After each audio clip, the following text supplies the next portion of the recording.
একদিকে নষ্ট হচ্ছে খাবার, অন্যদিকে অনাহারে দিন কাটছে বহু মানুষের। বছরে দেশে অপচয় হচ্ছে প্রায় 2,10,00,000 টন খাবার, যেখানে কিনা খাদ্য নিরাপত্তাহীনতায় ভুগছে 1,60,00,000 মানুষ।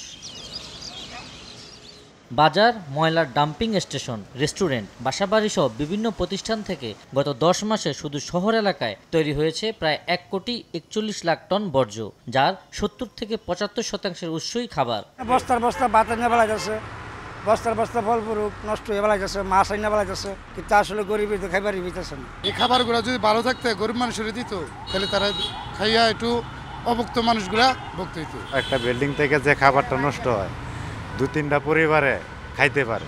দেশে মোট উৎপাদনের 34% খাবার নষ্ট হওয়া শুধু অদূরদর্শিতা নয়, মানবিক সংকটও বটে, যা প্রভাব ফেলছে সুস্থ অর্থনীতিতেও।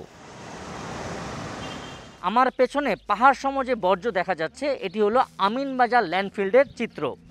ঢাকা উত্তর সিটি কর্পোরেশনের সকল বর্জ্য এই ল্যান্ডফিলেই এসে ফেলা হয়। প্রতিদিন প্রায় 4,000 মেট্রিক টন বর্জ্য এই আমিনবাজার ল্যান্ডফিলে অপসারণ করা হয়, যার মধ্যে 70 থেকে 75% খাদ্য বর্জ্য।